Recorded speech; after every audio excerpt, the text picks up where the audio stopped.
Welcome all. This is the time for a magical story. இன்னைக்கான ஒரு குட்டி story பார்ப்போமா? ஒரு அழகான பெரிய வானத்தில் நிறைய ஸ்டார்ஸ் இருந்துச்சு. அந்த ஸ்டார்ஸில் ஒரு சின்ன ஸ்டார் இருந்துச்சு. அது ரொம்ப அழகாக மின்னும்னு எல்லாருமே சொல்லுவாங்க. ஆனால் அந்த ஸ்டாருக்கு அது மேலே கொஞ்சம் செல்ஃப் டவுட் இருந்துச்சு. ஒவ்வொரு நாளும் காலையில் சன் வந்த உடனே உலகமே வெளிச்சமாக மாறிடும். மக்கள் எல்லாரும் சன்ரைஸ் ஃபோட்டோஸ் எடுப்பாங்க, சன் பற்றி பேசுவாங்க. சன் தான் உலகத்துக்கே வெளிச்சம், சன் இல்லைன்னா வாழ்க்கையே இல்லை. இப்படி பேசுகிறதெல்லாம் அந்த ஸ்டார் கேட்கும்போது அது மனசுக்குள்ளே யோசிக்கும். நானும் வெளிச்சம்தான் கொடுக்குறேன், ஆனால் யாருமே என்னை பார்க்குறதே இல்லை. என்னை விட சன் தான் முக்கியம் போல அப்படின்னு யோசித்து கொஞ்சம் கொஞ்சமாக அந்த ஸ்டார் தான் வேல்யூவை மறக்க ஆரம்பிச்சிது. ஒரு நாள் அது மூன் கிட்ட போய் கேட்டுச்சு. மூன், நான் எவ்வளோ ட்ரை பண்ணாலும் யாருமே என்னை கவனிக்கலை.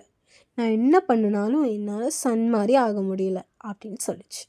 அதுக்கு மூன், நீ ஏன் சன் மாதிரி ஆகணும்னு ஆசைப்படுற அப்படின்னு கேட்டுச்சு. அதுக்கு ஸ்டார், எல்லாரும் சன்னை தான் அட்மையர் பண்ணுறாங்க, நானும் அப்படி முக்கியமாக இருக்கணும்னு ஆசைப்படுறேன் அப்படின்னு சொல்லிச்சு. மூன் கொஞ்சம் யோசிச்சுட்டு, உனக்கு தெரியுமா, நானும் ஒரு காலத்தில் அதே மாதிரி தான் யோசித்தேன் அப்படின்னு சொல்லிச்சு. ஸ்டார் ஆச்சரியமாக பார்த்துச்சு. நீயுமா அப்படின்னு. மூன் அதுக்கு சிரிச்சிட்டே, ஆமாம், நானும் சன் மாதிரி பிரகாசமாக இருக்கணும்னு ஆசைப்பட்டேன். ஆனால் ஒரு நாள் புரிஞ்சுது, நான் சன் இல்லை, நான் மூன், அதுதான் ஏன் அழகு அப்படின்னு சொல்லிச்சு. இதை கேட்ட ஸ்டாருக்கு இப்போ ஒன்றுமே புரியல. அது மறுபடியும் சோகமாகவே திரும்பி போயிடுச்சு. கொஞ்ச நாள் கழித்து வானத்தில் ஒரு பெரிய புயல் வந்துச்சு. பகல் நேரத்தில் கூட மக்கள் சந்தோஷமாக இல்லை.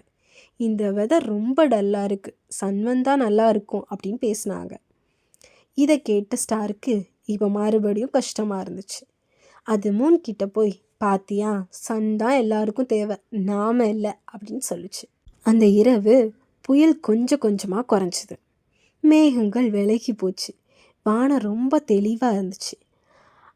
ஸ்டார்ஸ் எல்லாருமே ரொம்ப அழகாக மின்னுச்சு.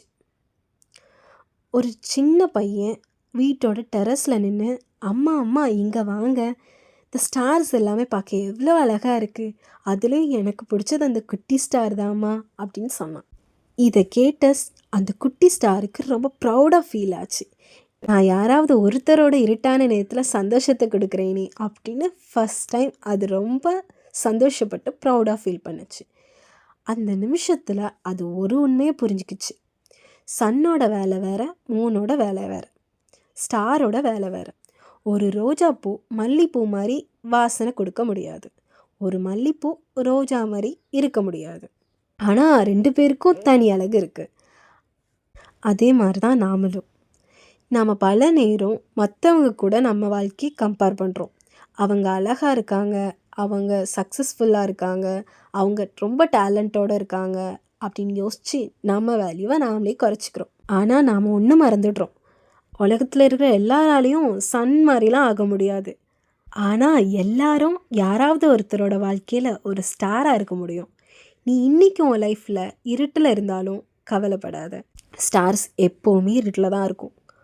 உன் பிரைட்டஸ்ட் மொமெண்ட் இப்போ வராமல் இருக்கலாம், ஆனால் கண்டிப்பாக ஒரு நாள் வரும்.